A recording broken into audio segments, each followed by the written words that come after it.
안녕하십니까. 칼바르트 신학공부, 신학해석? 뭐라고 되어 있죠? 책 제목이 칼바르트 신학해설이군요. 거기 부제고, 실제 제목은 위대한 열정입니다. Die große Leidenschaft. 오늘 120강 하겠습니다. 제가 당분간 그 문제가 해결되기 전까지는 화이트보드 없이 하겠습니다.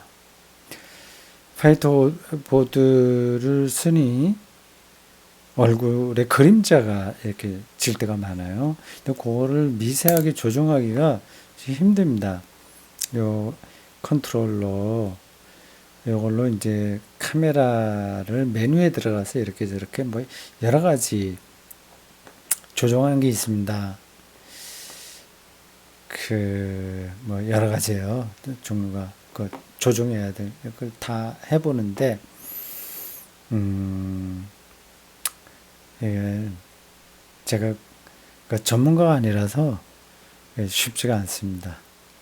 그리고 뭐 전문가라고 하더라도 한계가 있겠죠. 이건 조명도 그냥 없이 그냥 전기불 밑에서 하거든요. 그러면 제가 여기에 마땅한 조명을 한번 설치해 볼까 그런 생각도 하긴 하고 있습니다. 네, 화이트보드 요거 여기 보세요. 이걸 이렇게 하게 되면 얼굴이 좀 그림자가 지죠. 여기서 나가는 빛하고 제 얼굴하고 조도라고 하나 그 차이가 나서 이 카메라가 그거를 따로따로 받아들이지 못합니다. 바보예요, 저 카메라가. 있다고 하더라도 원래 있었던 그 밝기로 얼굴까지 찍어야 되는데 그걸 못하네요. 치워보면 표시가 이제 날 겁니다. 제 색깔로 돌아오죠. 그렇습니다. 근데 조명을 하면 이러한 두 물체에서 나오는 조도 차이를 해결할 수 있을 것 같긴 한데 아직까지는 그 준비를 못했습니다. 뭐 화이트보드 없어도 이 강독하는 데는 큰 지장은 없습니다. 쓰면 쓰는 시간이 가고 뭐 쓴다고 해서 여러분들이 그 글자를 늘 유심히 보는 건 아니죠. 조금 천천히 가려고 쓰기도 하고 좀 그럽니다. 원래는 뭐 이런 화면 없이 소리로만 제가 녹음을 해서 보낸 적도 얼마 전까지 그렇게 했죠. 이렇게 영상으로 하는 것만 하더라도 많이 발전한 거죠. 근데 화이트보드 글씨를 좀 써보려고 했더니 이 차이를 아직까지 이제 극복하지 못했습니다. 기다려 보십시오. 그래서 되면 다시 이걸 사용하도록 하겠습니다. 오늘 120강 교회론 중에 오늘 소제목 교회다운 참된 교회에 해당하는 겁니다. 핀마이크 하지 않고 요거를 거치대를 이렇게 제가 설치를 만들었어요. 나무 젓가락으로 해서 찾고 필통 보여드릴까 전체 이렇게 표시가 잘 안 되네. 이렇게 세워 놓습니다. 적당한 거리 좀 멀리 수도 있고 가까이 놓을 수도 있고 핀으로 해도 되는데 이렇게 놓는 게 더 편하네요. 저에게는 손도 이렇게 이렇게 만져도 괜찮고 괜찮습니다. 자, 그건 그렇고 지금 교회로 우리가 따라가고 있습니다. 교회다운 참된 교회. 시간을 제가 또 깜빡하고 적어놓지 않았네요. 지금 시간이 저러니까 30분에 35분 하려면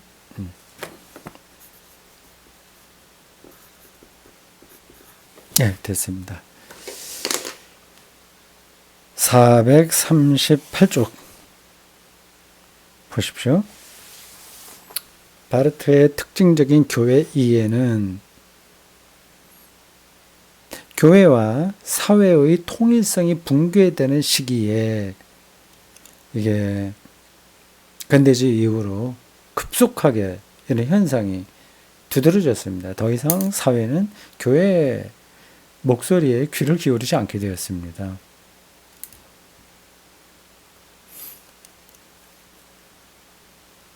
한 가지 진정한 가능성을 제시해준다. 붕괴되는 시기에 교회의 한 가지 진정한 가능성을 제시해준다. 우리는 그와 같은 이해를 1933년 바르트가 말한 표제어에 따라서 이렇게 말할 수 있다.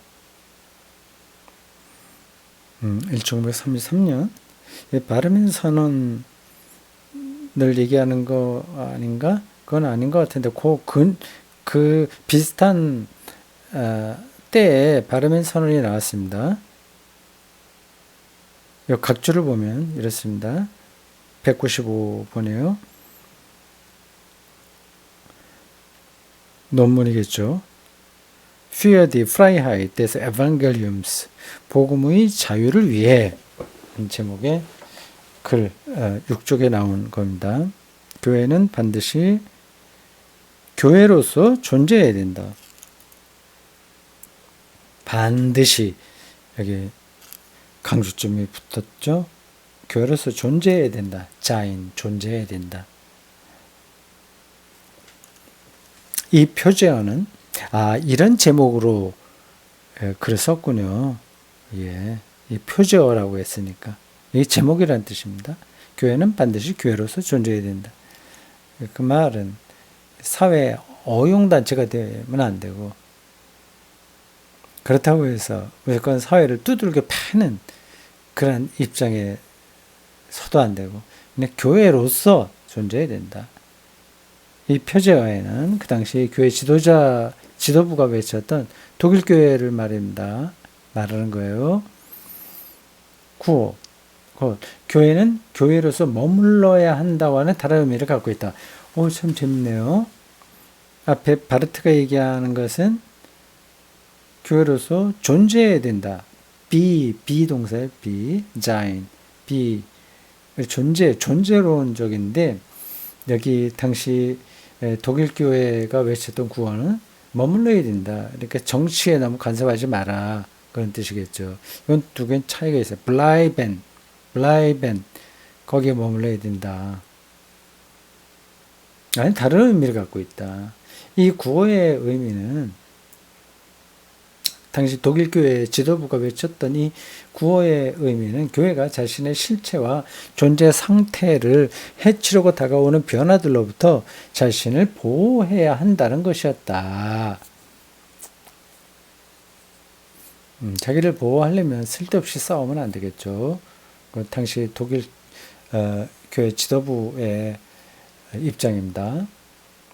보호하기 위해서 일정한 성역 안에 머물러야 되는 거죠.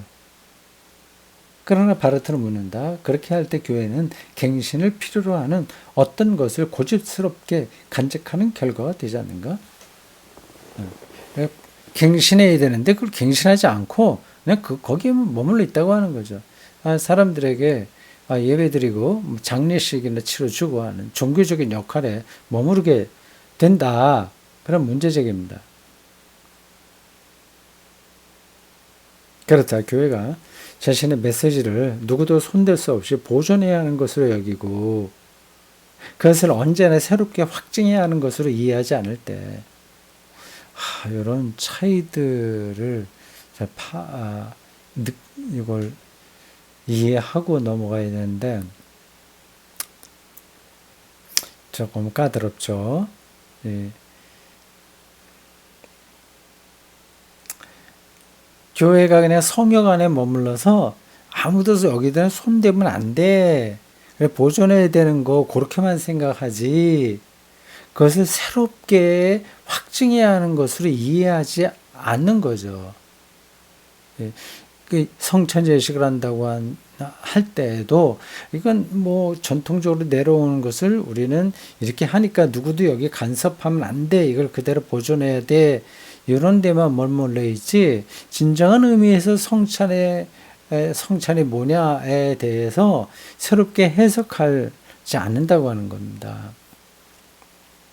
뭐 새로운 해석. 그러니까 모든 인류 공동체가 이 일용할 양식에서 소외되면 안 된다. 예를 들어서 그렇게 하는 겁니다. 그렇게 새롭게 확증하는 것들이죠. 교회는 그렇게 하여 승리하는 것이 아니라 어디에 종교적인 영역에 이렇게 온전하게 있으면서 자기를 지켜내는 거, 그거는 승리가 아니라 오히려 그리스도의 교회로서의 교회라는 자신의 존재를 부정하게 되는 거다. 이 비슷한 얘기는 앞 19강에서도 여러 번 나왔습니다.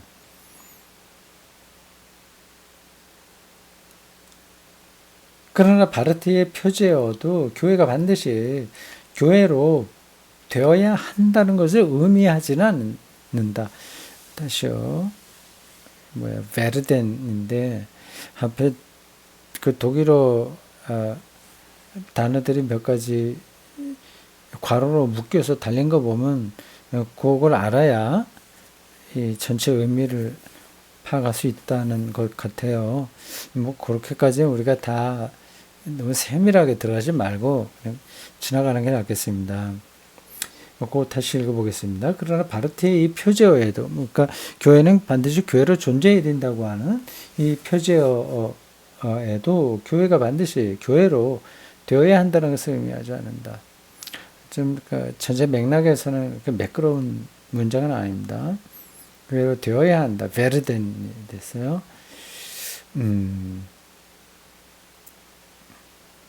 다시 말해, 마치 지금은 서류상으로만 교회인 것을 새 질서에 의거해서 특정한 이상적인 교회의 표상에 따라 탁월하게 참되고 살아있는 교회를 만들어야 한다는 것을 뜻하지 않는다. 쉽게 생각하세요. 그냥 겉모양만 세련되게 하는 교회, 그걸로 변하는 교회, 그걸 얘기하는 게 아니다. 이 표제어는 현실에 실존하는 교회에다, 역사적인 교회요. 실제 그 시간과 공간 안에 있는 교회에다가 어떤 소원하는 교회상을 덮어 씌우는 것을 뜻하지 않는다.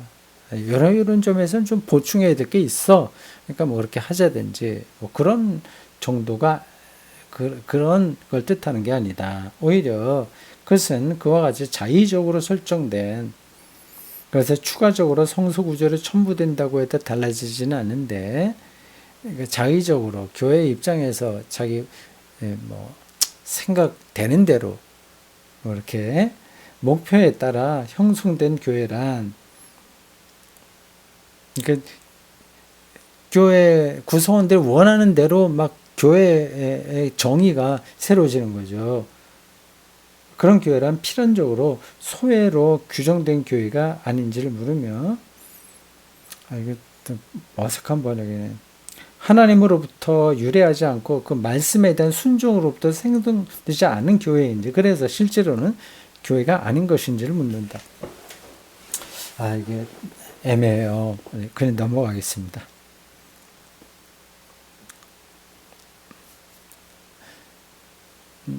하여튼 단락에서는 앞에 119강에 이어지는 어떤 것을 말하고 있습니다. 어떤 성역에 머물러 있는 교회거나 아니면 현대적인 감각으로 세련된 모양을 갖추는 교회, 뭐 그런 차원이 아니다. 교회의 본질, 존재론적인 근본, 이거를 붙들어야 된다. 그 뜻 아니겠습니까? 그 표제어는 아무 의미도 없는 동어 반복이 결코 아니다. 이 사실은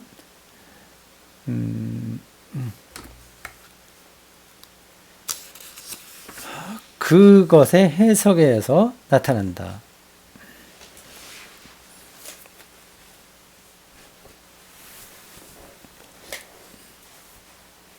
해석에서 나타난다. 어떤 건지 봅시다.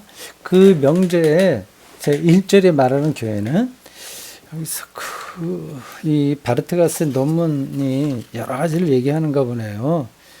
우리가 그게 오리지널이 없으니까, 프라이머리 소스가 없으니까 그냥 이 사람 설명하는 것을 따라갈 뿐입니다. 그 명제의 이제 1절이 말하는 교회는 보이지 않는 교회이며 사도신경에서 나는 공교회를 믿습니다로 고백되는 교회다. 교회는 보이지 않는 교회, 보이는 교회야, 보이지 않는 교회. 보이지 않는 교회는 이미 완전한 교회를 가리킵니다. 승리한 교회고요. 종말론적 교회예요. 그렇게 설명하면 될까요?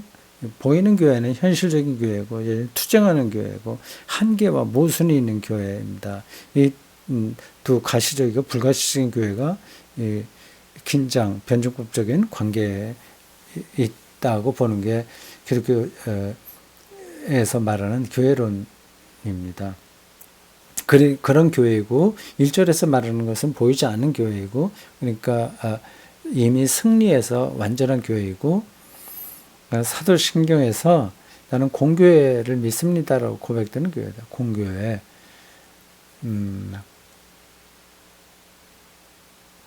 이거는 이제 사적인 교회, 대립되는 개념입니다. 한국 교회는 사유, 개인, 사적인 차원이 너무 강해요, 교회가. 공적인 영역이 크게 무너져 있습니다. 그건 하루 이틀 된 문제가 아니니까 넘어가요. 그러나 이 교회는 애써 추구하여 도달해야 하는 어떤 이상이 아니다. 바르트는 그 교회를 우리가 장차 실현해야 할 교회라고는 결코 말하지 않았고 이미 실현되어 있는 현실적인 교회라고 불렀다. 이거 조금 여기서 까다롭네. 그가 쓴 그 논문의 명제들을 우리가 직접 읽지 않고 설명한 것을 보려고 하니 조금 그렇습니다. 이렇게 쭉 따라가 보겠어요. 실현되어 있는 현실적인 교회, 비르클리케 현실 교회라고 불렀다. 현실적인 교회는 이건 실질적으로 있는 교회예요. 교회는 외관상의 거짓 교회와 구분된다. 실제로 실존하는 교회, 실존하는 보이는 교회는 그런 거짓 교회가 될 수 없다.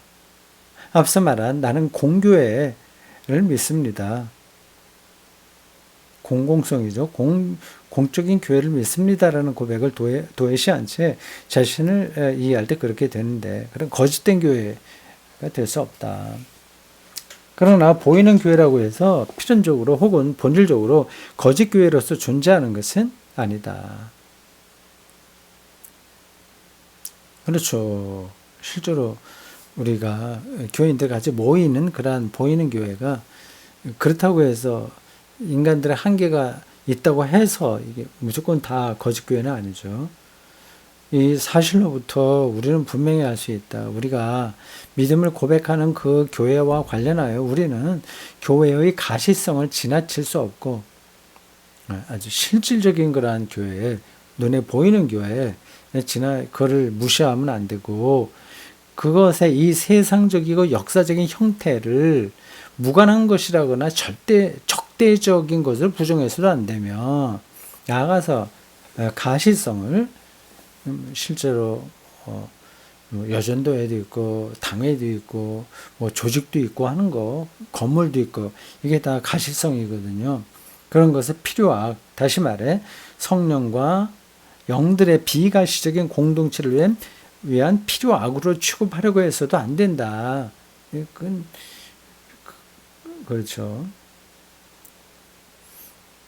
그냥 필요악으로 이건 어쩔 수 없어. 근데 필요하긴 한데 그렇게 악한 거야. 이게 필요악이지 않습니까? 악하긴 한데 필요한 거야. 이런 식으로 가시적인 교회를 평가절하, 냉소적으로 보면 안 된다고 하는 겁니다. 그렇게 한다면 그 다음엔 틀림없이 그렇죠. 그러한 가시적인 교회를 필요악으로 본다면 아이고 거긴 잘하든 못하든 뭐 별로 그거는 민감하게 생각할 필요 없는 거죠. 틀림없이 어떤 환상의 나라로 날아가게 될 것이다. 그래서 늘 마음은 다른 데가 있는 거야. 완전한 완벽한 예수가 직접 통치하는 뭐 교회, 성령이 늘 가득한 교회, 그래서 1.1에 아주 티도 흠도 없는 그런 교회, 이런 쪽을 계속 상상하게 되는 겁니다. 그거는 바른 교회론이 아닌 거죠. 우리는 보이지 않는 교회가 언제나 오로지 실제로 실존하는 교회 안에 있다고 믿어야 된다.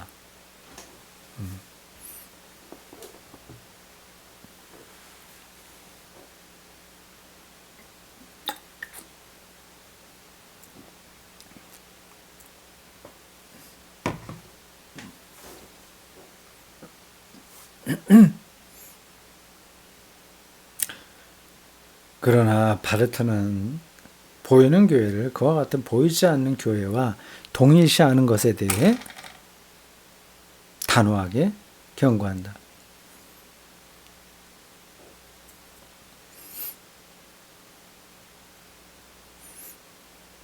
보이는 교회를 그와 같은 보이지 않는 교회와 동일시하는 것도 그것도 반대하는 거예요.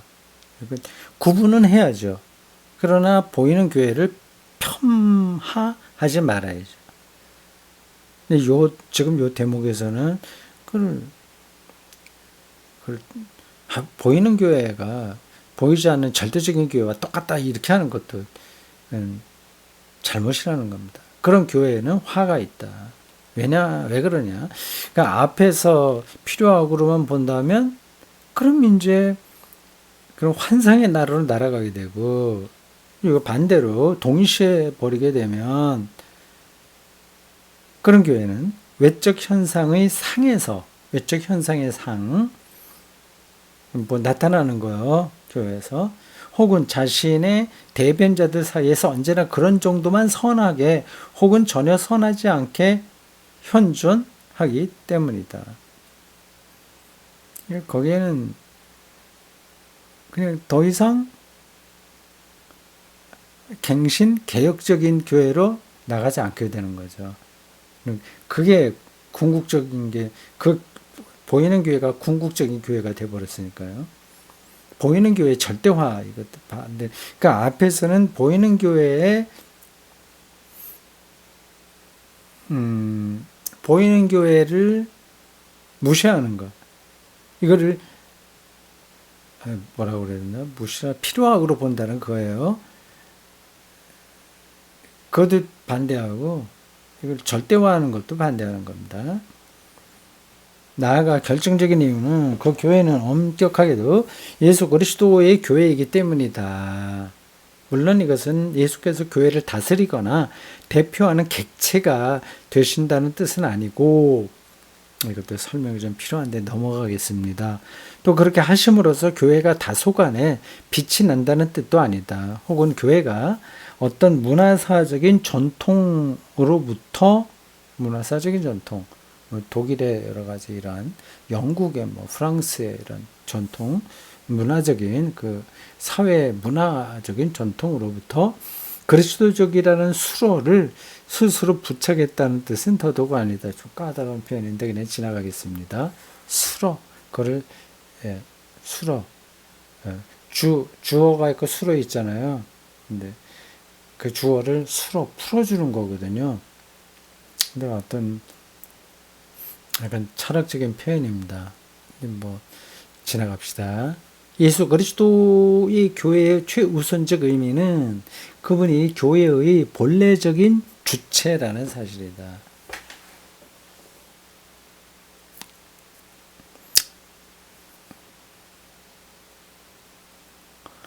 그러니까 어떤 민족의 문화적인 전통이 있잖아요. 그 주체가 돼버리고 기독교는 그것을 풀어주는 것에 불과한 장식품이 돼버리는 거죠. 이게 아니다. 더더욱 아니다. 게르만 민족의 절대성을 앞에 놓고 그거를 그리스도교적으로 우리가 옷 입혀주는 거, 이거 아니다. 그죠? 왜냐하면 그리스도가 주체인데 수로가 돼버리면 되냐? 반대가 돼야죠. 예수 그리스도가 주체고 민족 문화사적인 전통, 이거는 수로가 돼야 되는 거죠.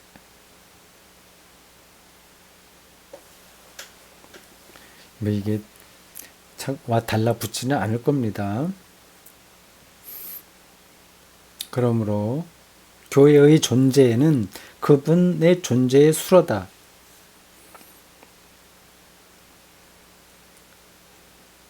예, 교회의 존재는, 교회가 있다는 것은 그분이 있다는 것을 수로 풀어주는 거다. 이게 어떻게 말장난처럼 들리죠. 이게 어떤 의미를 함축하고 있는 겁니다. 지나가겠어요. 멋있는 표현이니까 한 번 더 읽어볼까요? 교회의 존재는 그분의 존재의 수로다. 그분이 주체다. 그분은 교회나 교회 안에 어떤 법정이 대리할 수 있는 분이 아니다. 오히려 그분 자신이 교회를 불러 모으고 건립하고 파송하신다. 교회는 그분의 몸이며 몸으로서의 교회는 현실적이다. 교회는 자기 자신의 힘이 아니라 그분에 의해 예수 그리스도의 현실적인 참된 교회일 수 있다. 그분에 의해서만. 교회를 창조하고 유지하고 앞으로 추진하는 그분의 작용이 교회를 그렇게 만든다. 그분이 홀로 교회의 토대를 닦고 건축하고 다스리신다.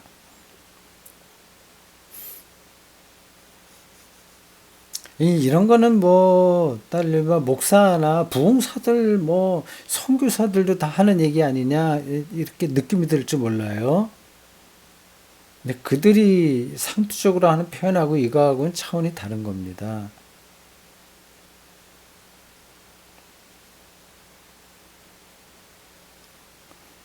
그들이 하는 말에는 그거는 선동이죠. 그냥 교회 열심히 하자. 교회가 주인이 돼갖고 세상에서 우리가 본때를 보이자.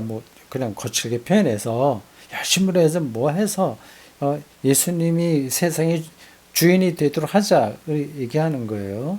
근데 실상은 자기들의 프로그램이죠. 자기들의 제자들의 욕망이 선생의 이름으로 실현되는 거죠. 이건 완전히 반대 이야기입니다. 그동안 교회 안에 있는 사람들은 일에 손을 대기도 하지만 또한 손을 펴지 않거나 때로는 편안하게 무릎 사이에 넣고 있을 수도 있고, 편안하게, 혹은 루터의 표현으로는 빌립보나 암스도르프와 함께 위텐베르크 맥주를 마실 수도 있다. 빌립보, 암스도르프가 누구죠? 암스도르프가? 위텐베르크는 독일 도시니까 중간에 있던가. 그 위텐베르크 맥주를 루터가 좋아했나 봅니다.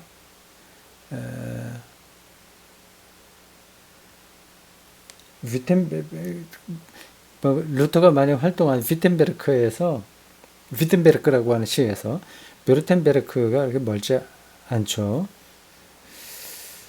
자, 하여튼 그 당시에 어떤 루터의 어떤 생활 습관, 그리고 식탁 강연, 하여튼 그런 것들을 배경에 놓고 한 표현입니다. 우리가 그걸 다 모르니까. 그러니까 아주 자작이라고 그러나? 아니, 여유 있게 그냥 드라마나 뭐를 보는 것처럼 하는 거, 이렇게 우리는 있고 예수가 다 한다. 그런 표현인데, 맞는 얘기가? 다음 명제는 성립되지만 그 역은 성립되지 않는다. 그분이 존재함으로써 교회는 존재한다. 이 사실은 참된 교회가 절대적으로 볼 수 없는 것은 아니지만, 그러나 오직 믿음 안에서만 볼 수 있다는 것을 의미한다. 믿음은 그러니까 뷰텐베르크 맥주 이야기는 좀 역설적인 표현이에요. 우리는 맥주 마시면서 편히 있어도 그래도 일은 주님이 하시는 건데 그런 정도라는 거죠. 근데 우리가 하는 것처럼 얘기하면 곤란하다. 그죠. 이 사실은 참된 교회가 절대적으로 볼 수 없는 것은 아니지만 곧 읽었고, 믿음은 예수 그리스도를 믿음으로써 또한 교회도 믿으며 그리스도께서 자기 사람들 없이 계시지 않는다는 사실, 그리고 그 모든 것이 교회의 보이는 실존을 통해, 교회의 실존, 실제로 신앙생활하는 그 실존을 통해 증언된다는 사실도 믿게 된다. 믿는 자는 그와 함께 자기 자신도 그리스도의 사람들에 속한 한 사람이라고 믿게 된다. 이와 같은 바르트적인 의미에서 교회의 실존은, 교회가 실제로 존재하는 것, 교회의 다움, 그것은 믿는 자의 개별적인 실존보다 필연적으로 앞선다. 교회가 개인 실존보다 앞선다. 참 중요한 이야기를 했습니다. 앞에서도 그런 얘기를 했어요. 개인의 신앙보다 교회 공동체 신앙이 더 중요하다고 하는 겁니다. 그게 무조건 그런 건 아닌데, 근데 그 말이 가리키고 있는 어떤 관점은 옳은 겁니다. 근데 이게 기계적으로 모든 데 적용되는 건 아닙니다. 이 루터는 개인적인 신학의 깨달음을 경험한 거예요.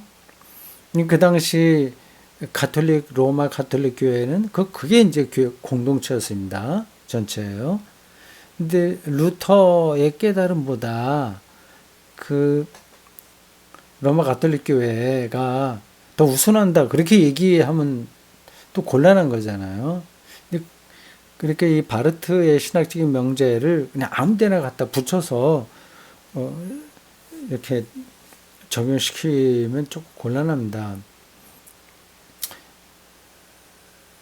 개별적인 실존보다 교회 실존이 필연적으로 앞선다고 하는 그 말은 개인의 신앙이 의미 없다는 게 아니라,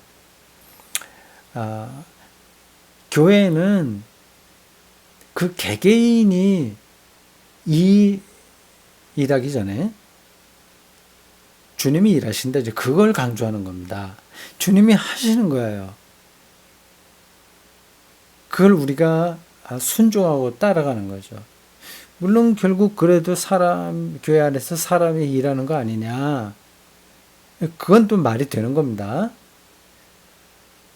근데 그런 말은 되나, 엄격하게 신학적인 차원에서 보면, 뛰어난 어거스틴이나 루터나 바르트 이런 사람이 일하는 게 아니라 그리스도가 하시는 거예요. 예. 그 그리스도가 하시는 일에 온전하게 자기의 삶을 바치는 사람들이 바로 이 제자들입니다. 신학자들, 영성가들, 이런 사람들이에요. 그러니까 이 사람들을 통해서 일하시기는 하나, 엄격하게 볼 때는 그 개인의 실존보다는 교회의 실존이 훨씬 앞선다. 이렇게 말해야 되는 거죠.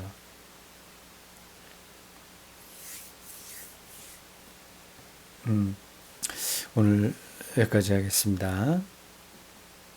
네, 수고했습니다.